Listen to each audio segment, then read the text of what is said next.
हाँ जी साहब, ये बॉर्डर गावस्कर सीरीज जो हुई है, ये हमारे लिए बहुत सारी चेतावनी, बहुत सारे मैसेज और बहुत सारी सीखने वाली चीज दे के गई है। उनमें से एक जो सबसे ज्यादा खबर जो सामने आ रही है, जो अफवाह भी हो सकती है, खबर भी हो सकती है, सच भी हो सकता है, वो ये है कि जो लास्ट टेस्ट मैच हुआ है इस सीरीज का, बीजीटी का जो लास्ट टेस्ट मैच था, उसमें जसप्रीत बुमराह चोटिल हो गए थे। उनका ट्रीटमेंट भी हुआ, वो हॉस्पिटल भी गए थे। तो उस बात के बाद से कुछ ऐसी-ऐसी चीजें सामने आ रही हैं जो सच में डरा देने वाली है। रिपोर्ट्स ऐसी-ऐसी आ रही है कि जसप्रीत बुमराह चलने तो क्या, बेड से, बिस्तर से उठने तक में समर्थ नहीं है। तो बड़ी टेंशन हो गई थी साहब, मुझे पर्सनली तौर पे बड़ी टेंशन हो गई थी कि यार अब इतनी बड़ी-बड़ी इवेंट्स आ रहे हैं, चैंपियंस ट्रॉफी आ रही है, तो क्या सच में जसप्रीत बुमराह की हालत ऐसी है? मैं भी बड़ा रिसर्च कर रहा था कि क्या सच में कुछ ऐसी बात तो नहीं है। और चलिए ठीक है, चैंपियंस ट्रॉफी तो हम 100 चैंपियंस ट्रॉफी को कुर्बान कर देंगे अपने जसप्रीत बुमराह पे, लेकिन क्या जसप्रीत बुमराह सच में इतने ज्यादा कष्ट में है?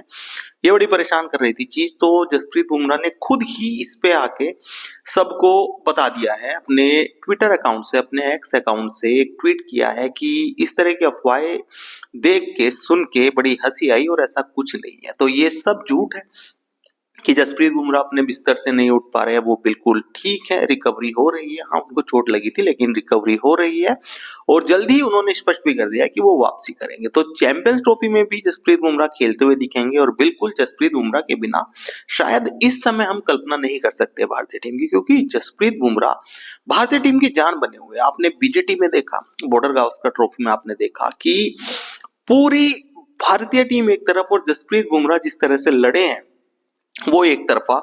बिल्कुल भारत के दूसरे खिलाड़ियों के 10 खिलाड़ी जो भारत के थे और जो ये 11वें खिलाड़ी जसप्रीत बुमराह थे, बिल्कुल इनका खेल अलग था। जसप्रीत बुमराह लड़े हैं योद्धा की तरह और शानदार प्रदर्शन, और उन्होंने कुछ नहीं छोड़ा। मतलब इतने प्रयास किए कि भारत को मैच जिता दें, बराबरी कर ले, ड्रॉ करा दें, लेकिन किस्मत में नहीं था साहब। और दूसरे खिलाड़ियों का उस तरह से साथ नहीं मिला, बुमराह को, हमारे बल्लेबाजों का साथ नहीं मिला। हमारा टॉप ऑर्डर बिल्कुल फेल था। रोहित शर्मा, विराट कोहली, केएल राहुल सभी फेल थे। कभी जायसवाल ने रन मार दिए तो कभी ऋषभ पंत ने। बाकी हमारे टॉप ऑर्डर बल्लेबाज सब फेल थे। इसमें शुभमन गिल भी थे, इसमें रोहित शर्मा भी थे, इसमें विराट कोहली भी थे। बड़ी टेंशन वाली चीज हो गई है साहब कि रोहित शर्मा और विराट कोहली बिल्कुल उस टच में नहीं दिखाई दे रहे हैं जिसमें उनको होना चाहिए। तो आने वाली अब चैंपियंस ट्रॉफी में ये ओडीआई ट्रॉफी होगी, इसमें हम किस तरह से प्रदर्शन करते हैं।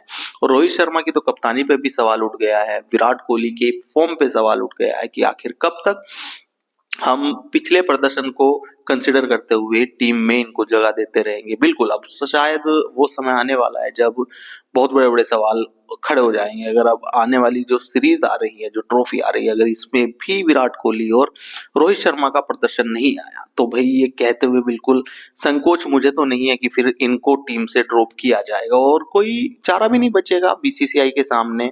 और शायद गाज गिरेगी गौतम गंभीर पे भी, क्योंकि गौतम गंभीर की कोचिंग से जो हम उम्मीद कर रहे थे वो नहीं हो पाया है अब तक। और एक्सपेरिमेंट्स के नाम पे बहुत कुछ हुआ लेकिन रिजल्ट में तब्दील नहीं कर पाए गौतम गंभीर उस चीज को।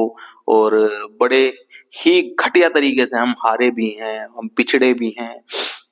हम श्रीलंका के खिलाफ ओडीआई सीरीज भी हार गए हैं। हम ये बॉर्डर गावस्कर ट्रॉफी की जो स्ट्रीक चल रही थी हमारी विनिंग की, वो भी हमारी टूट गई है। और काफी खराब प्रदर्शन रहा बीजीटी में हमारा इस समय। और बहुत मतलब आने वाला टाइम सोच के भी लग रहा है कि यार अगर ऐसा ही प्रदर्शन रहा तो हमारी टीम बहुत पिछड़ने वाली है। बस लास्ट जो अच्छी खबर आई थी वो 2024 में जब हमने टी20 वर्ल्ड कप जीता था वो थी। और उसके बाद कोई अच्छी खबर टी20 के अलावा तो किसी फॉर्मेट में नहीं आई है। ओडीआई और टेस्ट में हम बुरी तरह से विफल हुए हैं, बिल्कुल विफल हुए हैं साहब। हमने सिर्फ टेस्ट में बांग्लादेश को हराया है, हम ऑस्ट्रेलिया से हारे हैं, हम न्यूजीलैंड से हारे हैं। हम बहुत पिछड़ गए हैं, बहुत बुरी तरह से पिछड़ गए हैं। और ये अब रिकवरी सिर्फ चैंपियंस ट्रॉफी में अच्छे प्रदर्शन से, चैंपियंस ट्रॉफी जीत कर ही हो सकती है। क्योंकि जितना हम बैकफुट पे चले गए हैं अपने टॉप ऑर्डर बैट्समैन और टॉप ऑर्डर बॉलर्स की वजह से, जिसमें जसप्रीत बुमराह बिल्कुल नहीं है। जसप्रीत बुमराह एक अलग ही कैटेगरी में खेल रहे हैं, तीनों फॉर्मेट में वो डोमिनेट कर रहे हैं, इसमें कोई कोई कहने में संकोच नहीं है। लेकिन हमारे दूसरे बॉलर, दूसरे बल्लेबाज कुछ भी नहीं कर रहे हैं, तो बड़ी चिंता है। और चैंपियंस ट्रॉफी में हम बड़े दबाव में हैं, क्योंकि हमारा प्रदर्शन बिल्कुल अप टू द मार्क नहीं हुआ है जिस तरह से होना चाहिए था। तो देखते हैं।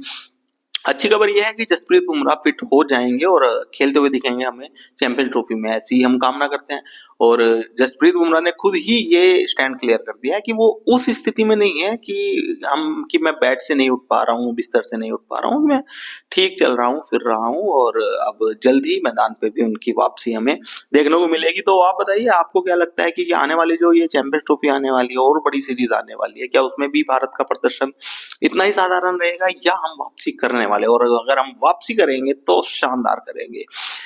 हम बता देंगे पूरी दुनिया को कि हम T20 के ही चैंपियन नहीं है, हम वर्ल्ड कप के भी चैंपियन होते होते रह गए थे 50-50 फॉर्मेट में, और हम रनर अप रहे उसके, तो हम उप विजेता तो 50-50 के भी हैं। और ठीक है, हम WTC से बाहर हुए तो क्या हुआ, लेकिन हम टेस्ट में भी कोई पीछे नहीं है। समय हमारा खराब था, इस बॉर्डर गावस्कर ट्रॉफी में हमारा समय बहुत खराब था, किस्मत हमारी अच्छी नहीं थी, तो कुछ ऐसी चीजें हुई जो हमारे पक्ष में नहीं गई। लेकिन आने वाले चीजों के लिए हमें तैयार रहना है, हमें मेहनत करनी है, हमारे खिलाड़ियों को मेहनत करनी है, और हमारा काम है उनको सपोर्ट करना, और हमें दिल से सपोर्ट करना है। चैंपियंस ट्रॉफी के लिए भारतीय टीम को हमारी ऑडियंस का, हमारा भरपूर प्यार चाहिए और आशीर्वाद चाहिए।